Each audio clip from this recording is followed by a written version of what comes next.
An Aussie Night Before Christmas by Yvonne Morrison and Kilmeny Niland.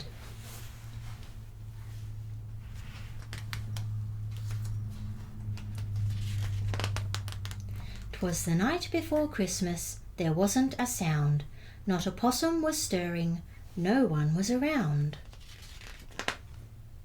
We'd left on the table some tucker and beer, hoping that Santa Claus soon would be here.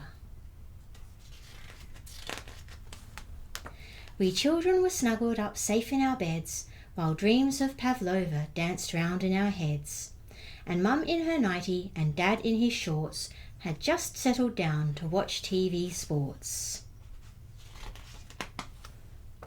When outside the house a mad ruckus arose, loud squeaking and banging woke us from our doze. We ran to the screen door, peeked cautiously out, snuck out onto the deck, then let out a shout. Guess what had woken us up from our snooze, but a rusty old ute pulled by 8 mighty roos. The cheerful man driving was giggling with glee, and we both knew at once who this plump bloke must be. Now I'm telling the truth, it's all dinky-die. Those 8 kangaroos fairly soared through the sky.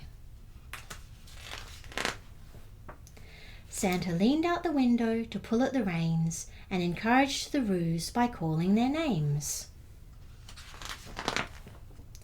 Now Kylie, now Kirsty, now Shazza and Shane, on Kipper, on Skipper, on Bazza and Wayne. Park up on that water tank, grab a quick drink, I'll scoot down the gum tree, be back in a wink. So up to the tank those 8 kangaroos flew, with the ute full of toys and Santa Claus too.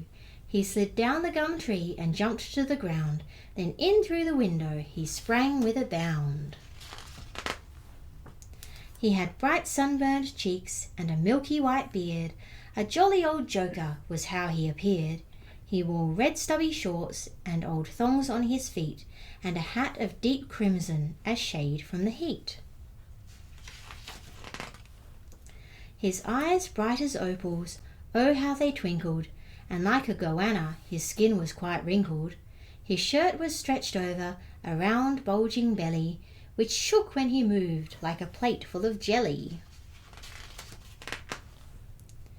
A fat sack of prezzies he flung from his back, and he looked like a swaggy unfastening his pack. He spoke not a word, but bent down on one knee to position our goodies beneath the Yule tree.